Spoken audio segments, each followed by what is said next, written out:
좀 쉬었던 이런 교회가 되게 하소서 시리즈 오늘 11번째 시간으로 선교하는 교회입니다. 한번 따라해 볼까요? 선교하는 교회가 되자. 간혹 어떤 분들은 이렇게 얘기하는 분들이 있어요.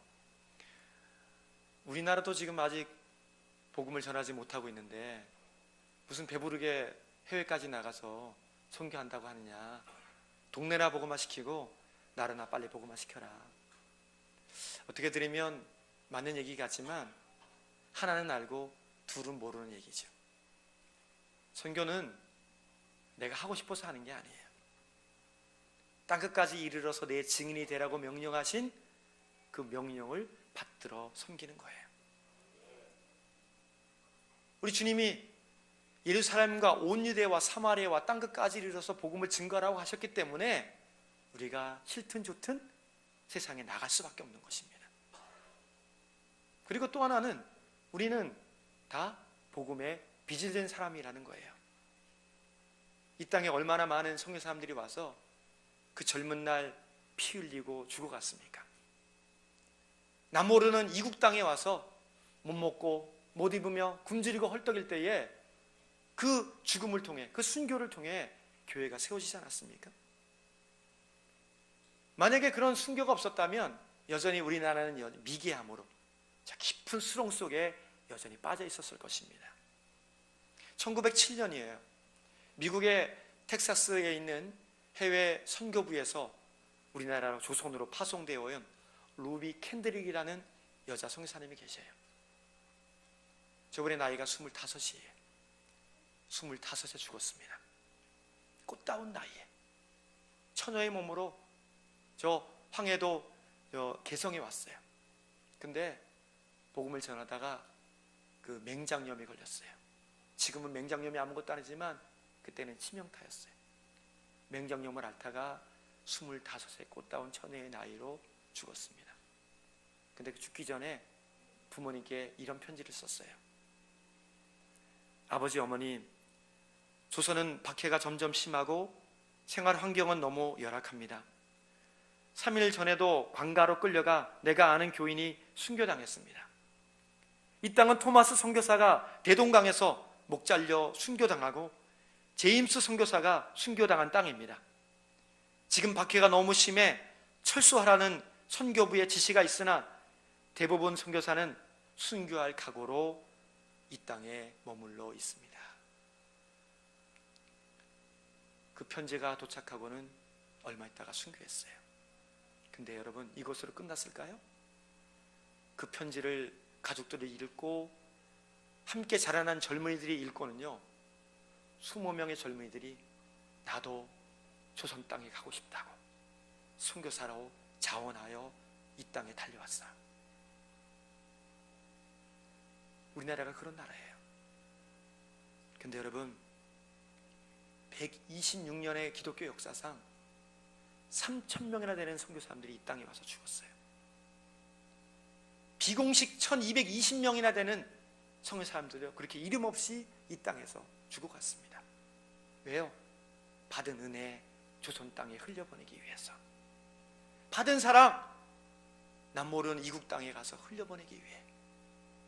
땅끝까지 복음을 증거하라는 그 명령 하나 붙잡고 이 땅에 와서 그렇게 죽어갔습니다.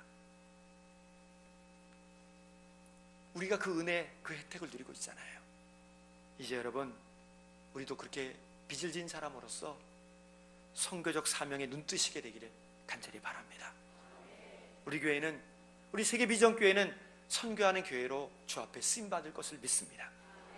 주신 말씀을 통해서 선교의 마인드를 갖고서 나만 보는 인생이 아니라 열방을 바라볼 줄 알고 죽어가는 영혼을 향해 내 미력한 힘이지만 복음을 증거하겠다 선포하고 믿음의 선교하는 교회를 모두가 만들어가게 되기를 간절히 바랍니다. 그러기 위해 먼저 우리가 깨달아야 될 것은 뭐냐면요, 선교의 주체는 내가 아니라 성령님이시라는 사실이에요. 함께 외쳐보겠습니다. 시작.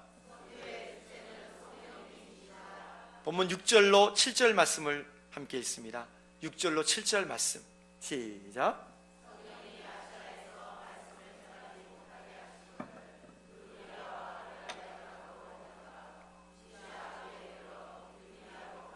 애쓰되 예수의 영이 허락지 아니하시는지라.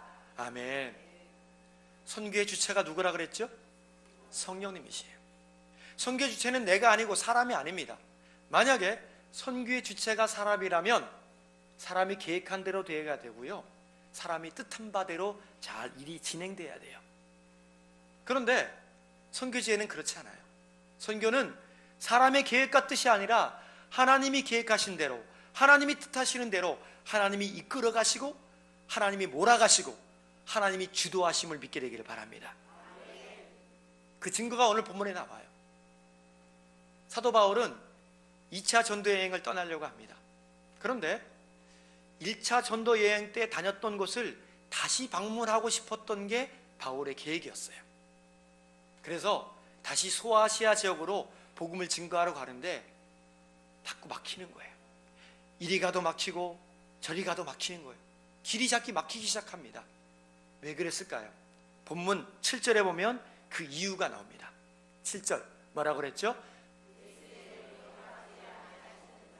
예수의 영, 성령님께서, 성령 하나님께서 소아시아 지역으로 가는 것을 자꾸 막으셨다는 겁니다.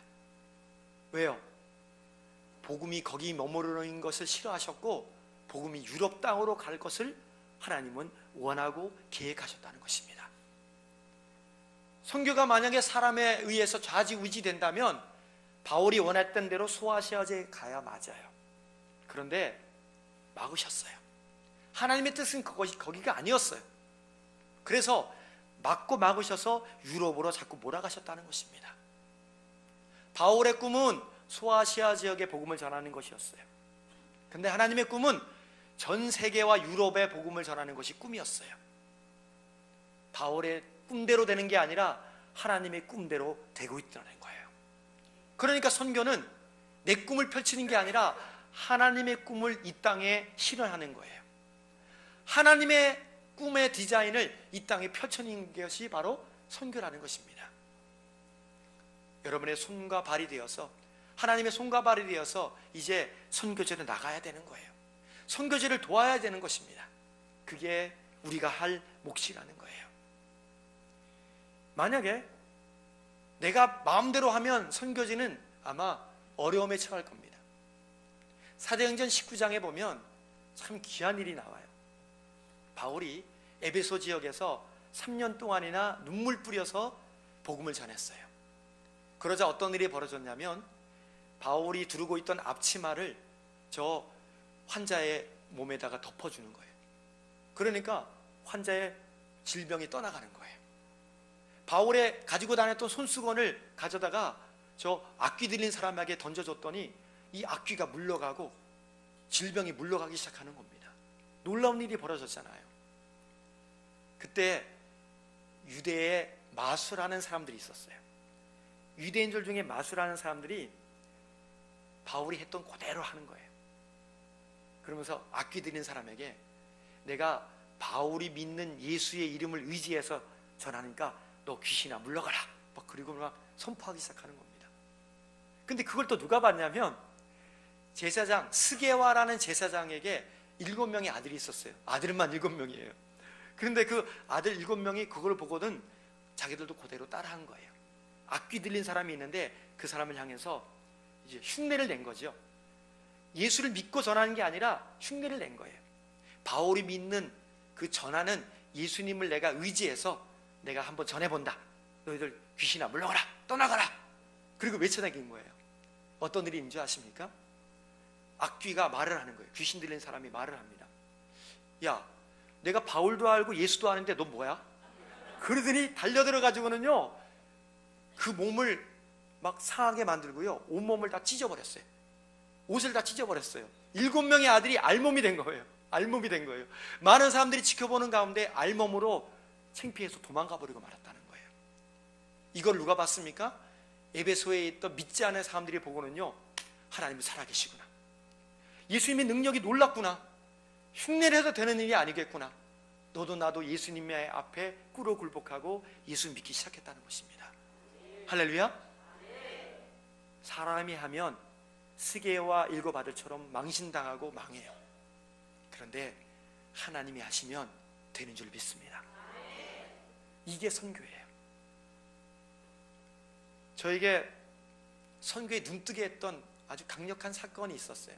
1990년 제가 교육전사 때, 그때 코 찔찔 흘리고 처음에 이제 교육전사를 시작했을 때 담임 목사님과 사모님, 저와 어떤 집사님 한 분, 그래서 4명이서 선교를 갔어요.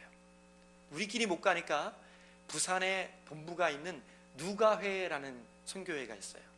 누가회는 뭐냐면 의료 선교를 주로 하는 의사 선생님들의 모인 선교회예요. 그분들과 이제 연합해 가지고 러시아에 있는 사할린으로 저희가 선교를 떠났어요. 10일짜리로 떠났는데, 문제는 의료 선교니까는 치과 기계, 내과, 외과 기계들이 많이 쓰고 수술 도구들이 있을 거 아닙니까? 약도 있고. 세관을 통과해야 되는데 사할린 공항에서 딱 막는 거예요. 이거는 못 들어갑니다. 이 의료기기는 우리나라에 못 들어오게 돼 있습니다. 난리가 난 거예요. 아니, 의료 선교를 갔는데 의료기기가 없으면 뭘로 선교한단 말입니까? 앞이 캄캄해지더라고요. 아무것도 못하고 그냥 선교센터에서 가만히 넋놓고 있는 거예요. 백방으로 알아봤는데도 방법이 없습니다. 여자분인데요, 이 세관 직원이 얼마나 깐깐한지 요지부동입니다. 아, 큰일 났구나. 근데 어떤 목사님 한 분이, 여러분 우리 낙심하지 말고 기도해 봅시다, 기도합시다. 그리고는요, 진짜 오후 내내, 이게 오전에 저희가 도착했는데 오후 내내 기도했어요. 밤이 맞도록 기도하고 찬양하고, 그것도 모자라서 서로 둘씩 짝지어서 기도하고, 서로 폭스댄스도 추고요. 하여튼 뭐 있는 거 없는 걸 다 했어요, 우리끼리. 근데 그게 하나님의 뜻이더라고요. 그리고는요, 그 다음날 이제 의료기기를 그래도 찾으러 가봤어요. 어떤 일이 벌어진지 아십니까? 담당자가 남자로 바뀌었는데요, 남자 담당자가 한다는 말이 야단을 치더래요. 왜 이걸 안 갖고 가고 왜 여기다 갖다 두느냐고, 빨리 갖고 가시라고. 할렐루야! 누가 하신 거예요? 하나님이 하신 거예요. 뇌물이 아니라, 사람의 방법이 아니라 하나님이 그 다음날 우리에게 고스란히 그 기계와 물품들을 주셨어요. 왜 그런데 하루가 지나서 주셨을까? 그 귀한 시간들이 하루가 다 날아갔어요. 근데 날아간 게 아니었어요. 서먹서먹했던, 아직 연합이 안 됐던 의사들과 교육자들이 하나가 되는 일이 벌어졌어요. 눈빛만 봐도 그 사랑이 통하고 알 수가 있게 되었어요. 거기서 하나가 되어서 이제 각 지역으로 뿔뿔이 흩어졌어요. 차를 타고 9시간을 가요. 가도 끝이 없어요. 그렇게 도착했는데, 저는 교육자니까 의료기기가 없잖아요. 기술이 없잖아요. 그래서 교육자들이 하는 일이 뭐냐면, 약을 타러 기다리는 분들, 또는 의료 이제 진찰을 기다리는 분들이 쫙 이렇게 길게 줄을 서서 앉아 있어요. 그러면 통역사와 제가 한 분 한 분을 찾아가서 말씀을 전하는 거예요. 안녕하세요. 그러면 스드라스부이체 이렇게 얘기하는 거예요. 그리고는 제가 한마디 하면 러시아어로 통역을 하는 거예요. 낯선 사람, 그것도 새파란 젊은이가 무릎을 꿇고는 이제 눈을 마주치고는 복음을 전해도 되겠습니까? 물어봐요. 그럼 고개를 끄덕끄덕거려요. 그러면 저는 복음을 전하는 거예요. 예수님이 당신을 위해 돌아가셨습니다. 우리는 죄인입니다. 예수가 필요합니다. 그리고 그렇게 얘기하고는요, 제가 기도해도 되겠습니까? 그러면 기도하라 그래요. 저를 따라하세요. 그러면 제가 한마디 하면, 통역사가 한마디 하면 그분이 그 기도를 또 따라하는 거예요. 이게 뭐가 되겠습니까? 한 달이, 두 달이, 세 달이 거치니. 근데요, 손을 잡고 제가 간절히 한마디 기도했어요. 근데 제 손등에 뭐가 뚝뚝 떨어지는 거예요. 근데 이게 처음에 뚝뚝 떨어지더니 나중엔 뚝뚝뚝뚝뚝 떨어지는 거예요. 수도꼭지를 틀어놓은 듯이. 제가 눈을 떠봤어요. 펑펑 울고 앉아있는 거예요. 아니, 영접 기도를 하는데 세상에 눈이 퉁퉁 부어가지고 나중에 아멘 아멘 하는 거예요. 누가 했습니까? 성령님이 하신 거예요. 주일날 초청을 했는데요, 동네 사람들이, 그렇게 눈물 흘리는 사람들이 다 왔어요. 그리고 예수 믿겠다고 부흥의 불길이 일어났어요. 우리 주님이 하신 줄 믿습니다. 성령님이 그 사람의 마음을 움직여 주신 거예요. 우리를 도구로 사용하신 거예요. 미약하지만 우리도 그렇게 선교에 쓰임받을 것을 믿습니다. 나를 통해 열방을 건지실 거예요. 우리 교회를 통해 수많은 죽어가는 나라들을 건지실 것을 믿고 그렇게 선교에 앞장서는 종들 되기를 간절히 바랍니다. 두 번째 우리가 알아야 될 사실은요, 선교는 다른 게 아니에요. 복음으로 돕는 겁니다. 함께 외쳐볼까요? 시작. 8절부터 9절 말씀을 함께 읽습니다. 8절과 9절 시작.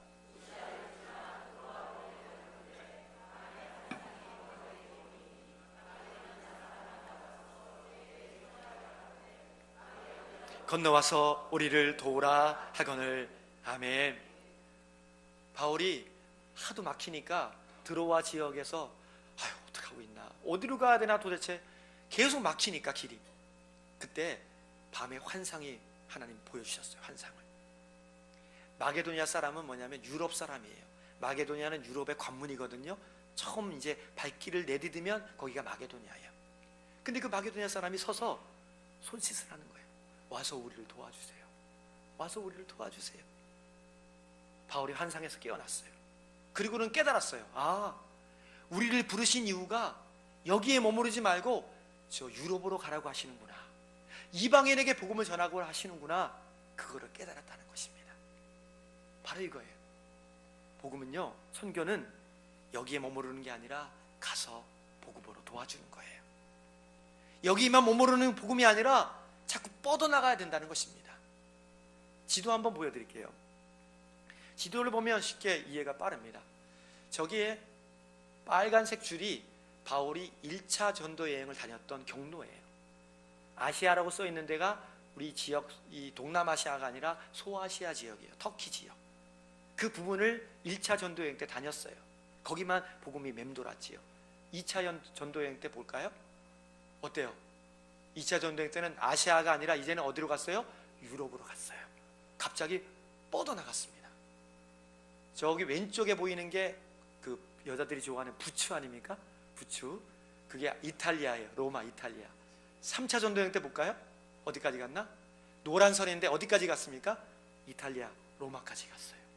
유럽의 중심부, 심장까지 복음이 파고 들어갔다는 얘기예요. 4차 전도 여행도 했어요. 저 부추를 밟고서 어디 갔어요? 스페인까지 갔어요. 스페인까지. 전 유럽이 복음화되었다는 거예요. 누구로 인해? 바울 한 사람으로 말미암아. 여러분, 바울처럼 우리가 직접 갈 수도 있어요. 단기 선교를 통해서. 아니면 선교 후원금을 보내줄 수도 있어요. 아니면 우리가 선교사를 파송할 수도 있고요. 그것도 안 됩니까? 그러면 앉은 자리에서 열방을 바라보고 눈물로 기도할 수 있어요. 제가 선교센터 가서 한 주간 내년을 위해 기도하는데, 제가 알고 지내는 여자 장로님 한 분이 저를 너무 좋아하셔가지고 자주 전화하시는데 전화가 왔어요. 목사님 잘 계시죠? 제가 요즘 세계 여행하는 재미로 살아요. 그래요. 그래서 이분이 여행 바람에 불었나, 그러고 들어봤더니 무슨 얘기냐면, 제가 새벽 기도 가서 기도를 하는데 선교지를 위해 기도해요. 이분이 이렇게 기도하는데 처음에 이제 서울을 출발해가지고 북한부터 간대요. 북한의 지하교들을 위해서 기도하고 김정은 한번 혼내주고 온대요. 정신 차려요. 그분 얘기가 그렇게 하고, 그 다음에 바로 위에가 러시아예요. 러시아 땅을 한 바퀴 돈대요. 러시아에 선교지가 있거든요. 그 다음에 중국까지 간대요. 중국이 너무 넓대요. 그래서 중국 가고, 그 다음에 캄보디아도 가고, 인도네시아도 가고, 태국도 가고, 필리핀도 가고, 그 다음에 이제 일본을 통해 와야 되는데 일본은 꼴보기 싫어갖고 가기가 싫더래. 기도도. 그래도 성령께서 하라 그러셔서 이 꼴보기 싫지만 그래도 미워도 다시 한번 또 북한을 위해서도, 일본을 위해서도 기도하고, 그 다음에 서울을 딱 도착한대요. 그러면 2시간이 딱 걸린대요. 근데 2시간이 언제 지나가는지 모르는데 너무너무 재미있대요. 너무너무 행복하대요. 제가 그 얘기를 듣고는 그렇구나, 우리가 직접 못 가도 우리의 눈물의 중보기도가 있구나. 선교지에 우리의 기도가 필요하고요, 우리의 물질이 필요하고요, 우리의 사랑이 필요합니다. 나 같은 게 무슨 도움이 될까요? 아니에요. 얼마나 큰 도움이 되는지 몰라요. 와서 우리를 도우라. 지금도 예수 그리스도라는 이름조차 들어보지 못한 종족들이 얼마나 많은지 모릅니다. 예수 이름도 못 듣고 죽어가는 사람들이 얼마나 많은지 몰라요. 조사를 했는데 세계에 2만 5천 인종이 있어요. 그 그룹이 있는데 그 중에서 예수라는 예자도 들어보지 못한 종족이요 8천에서 12,000 종족이 된대요. 어마어마한 수예요. 그들에게 누가 복음을 전할 수 있겠습니까? 우리가 알면 우리가 가야 되는 거예요. 미약한 힘이지만 우리를 통해 성령께서 그들을 도우시고 그들을 구원하실 것을 믿게 되기를 바랍니다. 짐 엘리엇이라는 29살짜리 청년이 있어요. 근데 그가 결혼을 했어요. 휘튼 대학교에 아주 수석으로 입학을 하고 졸업을 했던 수재 중에 수재입니다. 근데 대학 시절에 그가 선교사로 지망을 했어요. 근데 그 선교사로 어디 가냐면은 에콰도르에 갔는데, 에콰도르에 보면 아우카족이라는 부족이 있는데 살인 부족이에요. 죽이고 죽이는 그런 살인 부족에 대한 얘기를 듣고는 충격을 받아요. 아, 하나님이 나를 저기로 보내셨구나. 한 번도 안 가본 곳, 한 번도 예수를 들어보지 못하고 하나님이라는 단어조차 없는 저 아우카족에게 내가 가야겠구나. 하나님이 보내신다는 사실을 그가 깨닫고 가슴이 불타오릅니다. 그리고는 친구들을 모아요. 그래서 4명의 친구, 저까지 5명이 이제 경비행기를 구입을 합니다. 그리고는 에콰도르에 있는 저 아우카족이 있는 곳을 향해서 경비행기로 시차를 하죠. 돌아요. 아우카족들이 막 창을 던지기 시작합니다. 비행기가 지나가니까. 처음 보는 물건이거든요. 그래서 그들에게 생필품이 있어요. 먹는 빵이나 음료수 혹은 이 옷가지들을 가지고 그걸 비행기로 거기다가 떨어뜨려요. 막 달려와서 그걸 보고 먹고는 손을 흔들어줘요. 어때요? 이제 조금씩 정착이 되고 인정이 되는 거죠. 그래서 호감을 느끼게 합니다. 계속 그 일을 해요. 몇 달 동안 계속 그 일을 합니다. 이제 손을 흔들어주는 역할까지 해요. 아, 마음이 열렸구나. 그리고는 아내에게 작별 인사를 고합니다. 근데 남편이 안아주고 돌아서는데 2살짜리 딸이 아빠를 쳐다보는 거예요. 복중에 아이가 잉태했어요. 부인은 남편이 돌아설 때에 아, 다시 못 오겠구나, 그걸 직감한 거예요. 그리고 기도해 줍니다. 생명 뿌리고 오라고. 그리고는 5명의 젊은이들이 그 아우카족에 있는 그쪽 강변에 모래톱이 있어요. 거기 해변에 부시착을 합니다. 이제는 비행기를 못 뜨는 거예요. 그리고는 비행기 안에서 밖에 텐트를 치고는 언제나 오나 아우카족들이 오나 기다리고 있어요. 근데 하루 이틀 지나도 안 와요. 4일째 아침에 그들이 느닷없이 시퍼런 창을 들고는 5명의 청년들을 향해 창을 던져버립니다. 무참하게 죽입니다. 근데 5명의 젊은이들에게는요 권총이 다 있었어요. 권총을 한 번도 쏘지 않아요. 그냥 다 죽습니다. 29살짜리. 여러분, 이걸로 끝난 줄 아십니까? 저들이 그렇게 이름 없이 무참하게 죽어나간 다음에 엘리엇의 부인 엘리자베스 엘리엇, 그 부인이 선교지로 갑니다. 자기 죽인 부족들에게로 가요. 1년 동안 간호 훈련을 받아요. 그리고는 1년 만에 그곳으로 갑니다. 가서 딱 갔는데 너무 다행인 건 뭐냐면 아우카 부족들은요 여자를 죽이는 건 수치스러운 일이라고 생각을 해요. 그래서 안 죽여요, 여자는. 그러니까 저 엘리자베스 엘리엇 여사가 마음껏 아이들을 양육해주고 치료해주고 그들을 사랑해주는 거예요.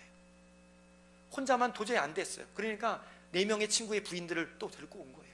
그래서 5명의 부인들이 아이들과 함께 그들을 먹이고 입히면서 정성을 다합니다. 5년이 딱 지나니까 부족장이 부르더래요. 저 엘리엇을. 부인, 도대체 당신들은 누구고 왜 이곳에 왔고 왜 이렇게 고생을 하시는 것이요? 그 이유가 뭡니까? 물어보더래요.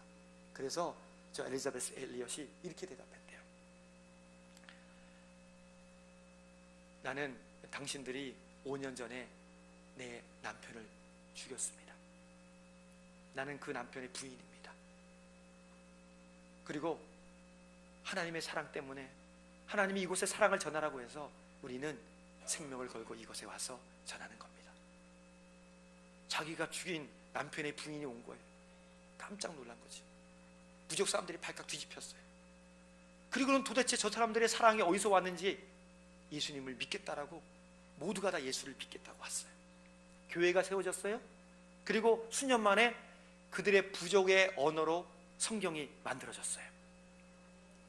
그리고는 공부를 시작했는데 저 엘리엇을 죽였던 그 젊은이가요, 나중에 목사가 됩니다.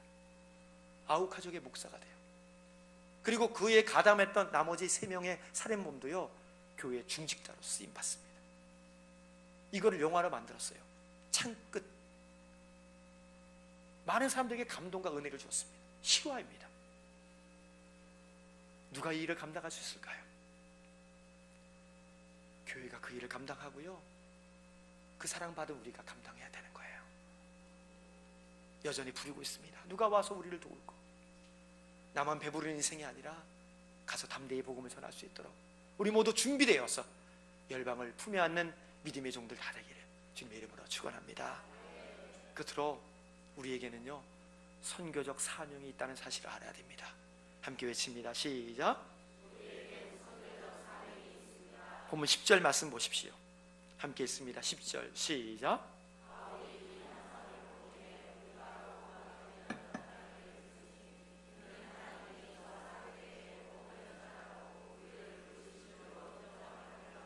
아멘.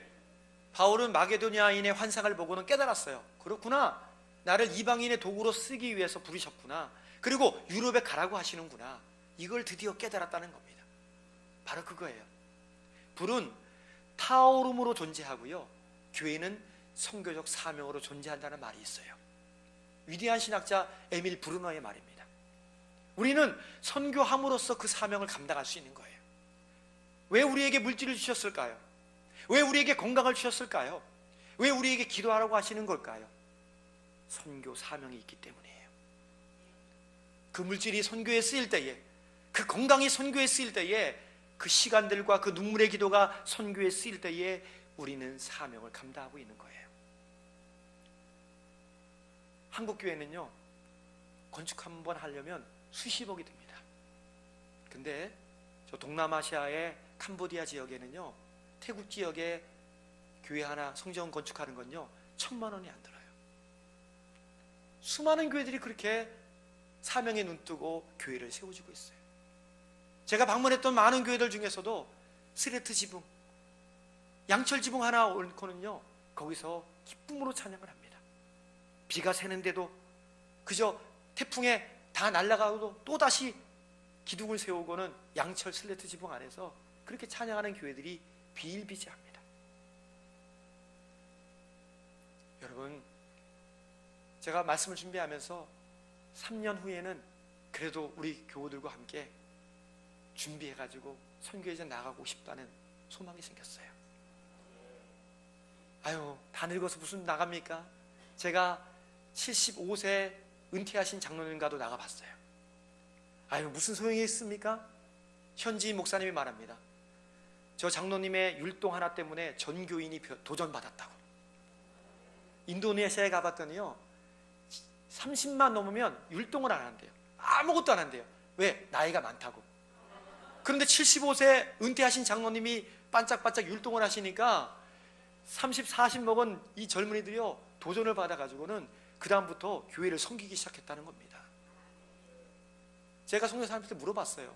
아니, 저희들이 그냥 열흘 동안 왔다가 그냥 싹 빠져나가면 뭐가 도움이 좀 됩니까? 성도 사람이 이런 말을 했어요. 물론이지요. 마을에서 교회의 위상이 높아집니다. 그리고 복음을 받아들이는 사람들이 많아지고요, 악귀가 눌리고 떠나갑니다. 우리가 해야지요. 우리 그런 사명이 있잖아요. 사랑하는 여러분, 교회는 선교함으로써 그 본연의 역할을 감당할 수 있는 거예요.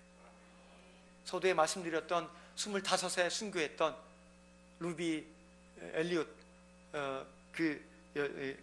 루비 캔들릭 선교사님, 저분이 묘비에 저렇게 글이 쓰여 있어요. 저 글이 뭐냐면요, 이런 내용이에요. 내 목숨 1000개가 있다면 조선을 위해 바치겠습니다. 1000개의 목숨을 줘도 조선을 위해 바치겠대요. 우리 사명에 불타서 우리 교회, 우리만 행복하는 인생이 아니라 예수 모르는 열방을 향해서 뻗어나가 그들에게 복음을 전도하고 복음을 증거하여 수많은 영혼을 살리는 우리 교회가 되기를, 우리가 되기를 주님의 이름으로 축원합니다. 기도드리겠습니다.